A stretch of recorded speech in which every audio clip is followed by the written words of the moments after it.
పెసర బెల్లం లడ్లు ఆరోగ్యానికి చాలా మంచిది. తప్పకుండా ఒకసారి ఈ పద్ధతిలో చేయండి. చాలా ఈజీ, ఎవరైనా చేసేయచ్చు. ఎలా తయారు చేయాలో చూద్దామా మరి. 3 బౌల్ల పెసరపప్పుని 2-3 సార్లు వాటర్లో కడిగేయండి. రాళ్ళవి లేకుండా చూసుకోవాలండి. స్ట్రైనర్ల ద్వారా వాటర్ వడపోసుకొని కాటన్ క్లాత్లో ఫ్యాన్కి దార పెట్టండి, లేదంటే ఎండకి పెట్టండి. 5 నిమిషాల్లోనే ఎండిపోతాయి. ఇలా డ్రై అయిపోయిన పెసర్లని కడాయిలో వేసేసి లో ఫ్లేమ్లో 8 నుంచి 10 నిమిషాలు టైం పడుతుంది. ఇలా గోల్డెన్ బ్రౌన్ కలర్ వచ్చే వరకు ఫ్రై చేసుకోవాలండి. చల్లారే వరకు వెయిట్ చేసేసి ఒక పెద్ద మిక్సీ జార్ తీసుకొని 3 యాలకులు వేసుకొని ఇలా కొంచెం కోర్సుగా వరుసగా పిండిని మెత్తగా గ్రైండ్ చేసుకోవాలండి.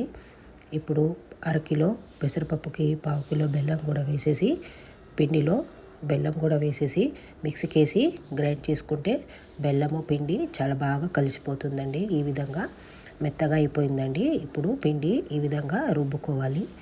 ఇప్పుడు స్టవ్ మీద ఒక కడాయి పెట్టేసి 1 నుంచి 2 టేబుల్ స్పూన్ల నెయ్యి కూడా హీట్ చేసేసి 10 దాకా బాదం పప్పులని సన్నగా కట్ చేసింది వేసేసి, మీ దగ్గర ఉంటే క్యాషూ నట్ కూడా వేసుకోండి.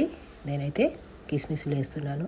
ఇలా బాదం పప్పులు కూడా లో ఫ్లేమ్లో పెట్టేసి నెయ్యిలో దోరగా ఫ్రై చేసి, ఫ్రై అయిపోయిన ఎండు ద్రాక్షలు బాదం పప్పులు పక్కన పెట్టేసి మరోసారి 1 టేబుల్ స్పూన్ నెయ్యి కూడా వేసేసుకొని నెయ్యిలో ఈ పిండిని బాగా కలిపేసుకోవాలి. స్టవ్ ఆఫ్ చేసుకోవాలి. అంతేనండి, ఎక్కువసేపు వేడి చేయాల్సిన అవసరం లేదు. నెయ్యిలో పిండిని బాగా కలిపేసి ఫ్రై చేసుకున్న బాదం పప్పు కిస్మిస్లను కూడా వేసేసి గోరువెచ్చగా ఉన్నప్పుడు అన్నీ మనకు నచ్చిన సైజులో లడ్డుల్లాగా కట్టేసుకోవడమే. ప్రెగ్నెంట్ లేడీలు కంపల్సరీ తినాలి. చాలా హెల్త్కి మంచిది. తప్పకుండా ట్రై చేయండి. సబ్స్క్రైబ్ చేయండి, లైక్ చేయండి, షేర్ చేయండి. మరో రెసిపీతో ఉంటా. బై.